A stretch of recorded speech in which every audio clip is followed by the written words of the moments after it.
ঝগড়া করে 15 দিন কথা বন্ধ রেখে বিদেশ থেকে বিশাল লাগেজ নিয়ে বউকে সারপ্রাইজ দিতে শ্বশুর বাড়ির সামনে এসে শুনলাম, দুলা ভাই আপনার বউয়ের তো বিয়ে হয়ে গেছে। 5 মাস আগেই বিয়ে হয়েছে আপনার বউয়ের।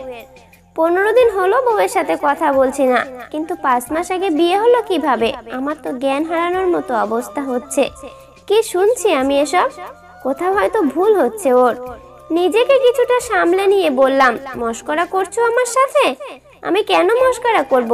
বাড়িতে আসুন, ভিতরে গিয়ে দেখুন। এ বাড়িতে আজই প্রথম এসেছি আমি। আমার শ্বশুর মশাই আমাদের জেলায় দীর্ঘদিন সরকারি চাকরি করেছিলেন। সেখান থেকেই আমার সাথে স্ত্রী দিনার পরিচয় হয়। দিনা ছিল আমার চাচাতো বোন সাথীর বান্ধবী। 1 বছরের প্রেম হয়েছিল দিনার সাথে আমার। মেয়েটা একটু বেশি ভালোবাসতো আমায়। 1 বছরের প্রেমেই বাধ্য হয়েছিলাম বিয়ে করতে। 2.5 বছর হয়েছে আমাদের বিয়ের বয়স। বিয়ের 6 মাস পরে ইটালি চলে গিয়েছিলাম আমি। অনেকটা শ্বশুর মশাইয়ের চাপে বাধ্য হয়ে ইটালি গিয়েছিলাম আমি।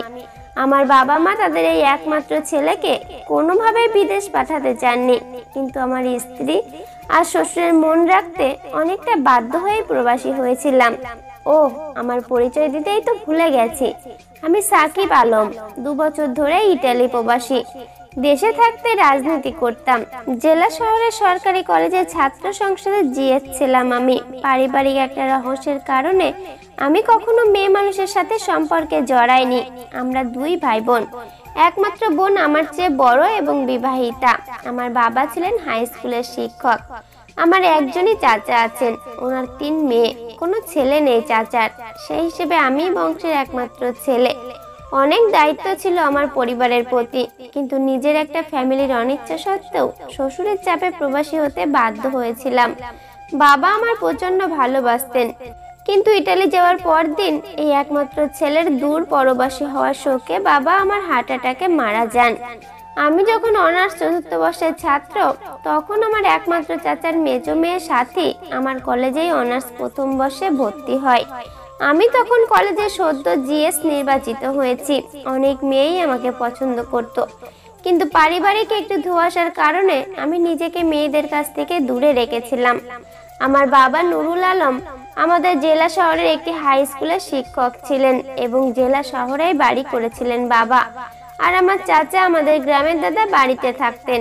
চাচাতো বোন সাথী গ্রামের বাড়ি থেকেই জেলা শহরের কলেজে এসে ক্লাস করত।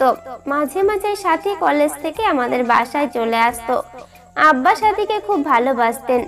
আম্মাও সাথীকে প্রচন্ড ভালোবাসতো। শুধু দেবরের মেয়ে বলেই নয়, আরো এক বিশেষ কারণে আম্মাও ভালোবাসতো সাথীকে।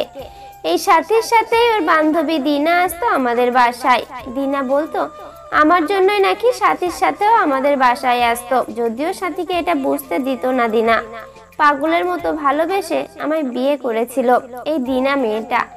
আর আজ আমি একই শুনছি। ও হ্যাঁ, আমার শ্বশুর আমাদের জেলায় চাকরি করতেন বলে সেখানে বসেই বিয়ে হয় আমাদের। বিয়ের সময় আমার আব্বা আম্মা অবশ্য আমার শ্বশুরের এই বাড়ি থেকে বউ নিতে চেয়েছিলেন, কিন্তু দিনার বড় বোন সানা আপার তখনও বিয়ে হয়নি। আমার জন্য করা দিনার পাগলামির কারণেই বড় মেয়ে সানা আপাকে অবিবাহিতা রেখে ছোট মেয়ের বিয়ে দিয়ে দেন শ্বশুর মশাই। তাই আমাদের জেলা শহরে থাকা শ্বশুরের ভাড়া বাসা থেকে আমাদের বিয়ে দেওয়া হয়, কারণ শ্বশুর চাননি বড় মেয়ে রেখে ছোট মেয়ের বিয়ে দিচ্ছেন, এটা তার নিজ এলাকার সবাই জানতে পারুক। শ্বশুরের ঘনিষ্ঠ কিছু আত্মীয় স্বজনে ছিল আমাদের বিয়েতে। বিয়ের পরে যে 6 মাস দেশে ছিলাম, তখন অবশ্য আমি এবং আমার ফ্যামিলির সবাই এখানে আসতে চেয়েছিলাম শ্বশুরের গ্রামের বাড়িতে, কিন্তু সানা আপার বিয়ের পরে আমাদেরকে আনবে বলে শ্বশুরের আর আমাদেরকে এখানে আনা হয়নি। তাছাড়া অনার্স ফাইনাল দেয়া সানা আপার এখনো বিয়ে হয়নি। সেখানে ছোট মেয়ে দিনাকে আবার বিয়ে দিল কিভাবে?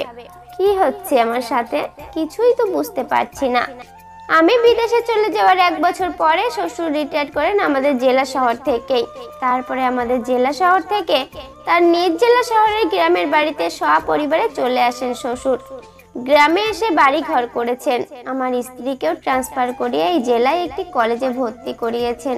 আমি অবশ্য এ বাড়িতে আগে না আসলেও শ্বশুর আর বউয়ের মুখে শ্বশুর বাড়ির গোলদার বাড়ির কথা শুনতে ঠিকানা মুখস্থ করে ফেলেছিলাম।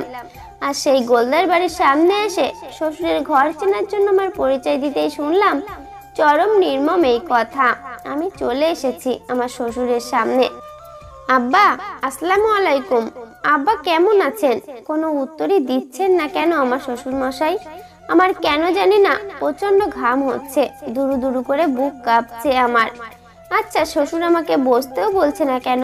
আমার দু চোখ যেন অন্ধকার হয়ে আসছে, আমার মাথাটা যেন চরকার মতো ঘুরছে। আব্বা, আব্বা, আপনি কি আমাকে শুনছেন? পাথরের মতো যেন দাঁড়িয়ে আছেন উনি। আমি বললাম, আব্বা কোথায় আব্বা? ভিতর থেকে আমার শাশুড়ি আম্মা চিৎকার দিয়ে, সারা জীবন জ্বলবি রে তুই জ্বলন্ত আগুনে, কান্না করতে করতে ড্রয়িং রুমে চলে এসেছে।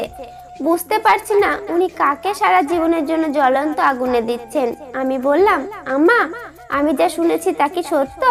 আমার শাশুড়ি বললেন, যদি ভালো চাও তবে এক্ষুনি চলে যাও, নয়তো তোমাকে পুলিশে দেব। আমি বললাম, দিনা কোথায়, আর পুলিশে কেন দিতে চাচ্ছেন আমাকে? আমার শ্বশুর বলল, তুমি যাবা নাকি পুলিশ ডাকবো? আমি বললাম, ঠিক আছে ডাকুন পুলিশ, আর আপনার মেয়েকেও ডাকুন। আমি তো দেখতে চাই পুলিশ আসলে আমাকে আসামি করে নাকি আপনাদেরকে আসামি করে। এবার আমার শ্বশুর আরো রেগে গিয়ে বললেন, আমি সত্যি তোমাকে পুলিশে দেব। এইবার আমি আর মেজাজ ধরে রাখতে পারছি না, প্রচন্ড রাগে বললাম, দেখুন আমি রাজনীতি করা ছেলে, পুলিশের ভয় আমি পাই না, আপনার মেয়েকে ডাকুন, নয়তো আমি আপনাদেরকে পুলিশে দেব। এবার উনি কিছুটা ভয় পেয়ে গিয়ে বললেন, মেয়ে তো সাতক্ষীরায়। সাতক্ষীরায় কেন? সাতক্ষীরায় কার সাথে গেছে দিনা? ওখানে তো আপনাদের কোনো আত্মীয় স্বজন নেই। আমার শাশুড়ি একটা বটি এনে নিজের গলায় ধরে বলছে, তুমি যদি এই মুহূর্তে এখান থেকে না যাও তবে আমি নিজের গলায় কোপ দিয়ে তোমাকে ফাঁসাবো। আমি কিছুই বুঝতে পারছি না আমার সাথে এসব কি হচ্ছে। তবে এটুকু বুঝতে পেরেছি যে ওনারা চাচ্ছেন না আমি আর এক মুহূর্ত ওখানে থাকি। ওনাদের গ্রামের বাড়িতে প্রায় 20-25টা পরিবার আছে। দিনার আর এক জামাই এসেছে শুনে অনেকেই আমার শ্বশুরের ঘরের সামনে জটলা করেছে। আমি বাইরের অপেক্ষমান মানুষের কাছে জিজ্ঞেস করছি, দিনার কি হয়েছে, কিছু বলতে পারেন আপনারা? তারা জানালো, বিয়া হয়েছে 5 মাস, কিন্তু 1 মাস আগে যখন 4-5 মাসের পেট সবার চোখে ধরা পড়ে যায় তখন বাড়ি থেকে পলাইছে। আমি বললাম, আমার সাথে তো ডিভোর্স হয়নি, আর একজনের সাথে তো বিয়ে কোনোভাবেই সম্ভব না। তাছাড়া 15 দিন আগেও আমার সাথে কথা হয়েছে, 5 মাস আগে বিয়ে করবে কিভাবে? সেখানকার মানুষ বলছে, আমনের বিদেশি টাকা দিয়া মনে হয় আর এক ব্যাটারে রাখছে। তাই আমরা কি কইমু এইটা আপনারাই ভালো জানেন। আর আমনের লগে তো এইটা 2 নম্বর বিয়া। এর আগেও ওই স্বামী থাকতে আর এক বেড়ার লগে ক্ষতির কইরা স্বামীর তালাক খাইছিল। আমি যেন আকাশ থেকে মাটিতে পড়েছি। কি বলছে ওনারা এসব? দিনা কিভাবে আমার সাথে বিয়ের আগে থেকেই বিবাহিত হবে? ওর বড় বোনেরও তো এখনো বিয়ে হয়নি। আমি বললাম, আপনারা কি পাগল হয়ে গেছেন? দিনার বড় বোনেরও তো এখনো বিয়ে হয়নি, সেখানে আমার সাথে বিয়ের আগে ওর আরেক বিয়ে কিভাবে হবে?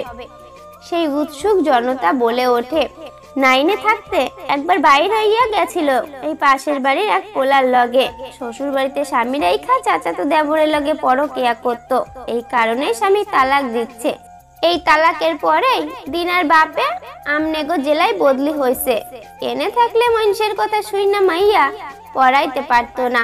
আমি বললাম, আমি বিশ্বাস করি না এসব। ওর বাবা মায়ের বিরুদ্ধে আমি মামলা দেব। ওনারাই আমাকে বিদেশে যেতে বাধ্য করে দিনাকে অন্য জায়গায় বিয়ে দিয়েছে, আর মাঝখান থেকে আমার টাকা পয়সা সব খেয়েছে। সেই উৎসুক জনতা এবার জানালো, বাপ মাই বিয়ে দেয়া দেয়, কোর্ট ম্যারেজ করছে। আমি বলছি, আপনারা কিভাবে জানলেন যে কোর্ট ম্যারেজ করছে?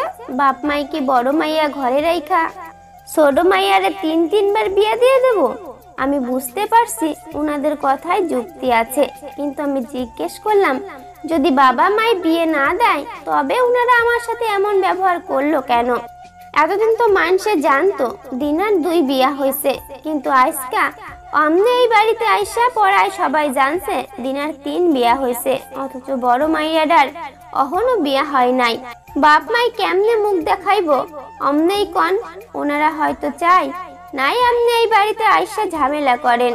এমনিতেই তো দিনা দ্বিতীয়বার বাইর হইয়া যাইয়া ওনাকে মান সম্মান নষ্ট করছে। আমি বুঝলাম উৎসুক জনতার কথা হয়তো ঠিকই আছে, তাই আর কথা না বাড়িয়ে জিজ্ঞেস করলাম, দিনা যার সাথে গেছে তার নাম ঠিকানা কিছু জানেন আপনারা? আরে আপনার পিছনে যে ঘরখান আছে ওই ঘরের হাফেজ পোলা রাশেদের লগে গেছে আপনার বউ। আমি সেখান থেকে দিনের স্বামী রাশেদের ফোন নাম্বার বর্তমান ঠিকানা নিয়ে রিক্সা করে রওনা দিলাম বাস স্ট্যান্ডের দিকে। উদ্দেশ্য নিজ বাড়িতে ফিরে যাব। যেখানে বউ নিয়ে যাওয়ার কথা ছিল সেখানে এক বুক কষ্ট নিয়ে যেতে হচ্ছে। একই আপনারা কারা? 3-4টা মোটরসাইকেল নিয়ে এভাবে আমার পথ রোধ করছেন কেন আপনারা? আমরা তোর জম। গল্প আবার বসন্ত, লেখা সুলতানা তানি। গল্পের পরবর্তী অংশ আগামীকাল শেয়ার করা হবে। এই গল্পটি আপনাদের কেমন লাগছে অবশ্যই কমেন্ট বক্সে আপনাদের মতামত জানাবেন, কিন্তু আর যদি ভালো নাও লাগে তাহলেও জানাবেন, তাহলে আমরা এই গল্পটি আর দেব না। তো সম্পূর্ণ গল্পটি দেখার জন্য অসংখ্য ধন্যবাদ।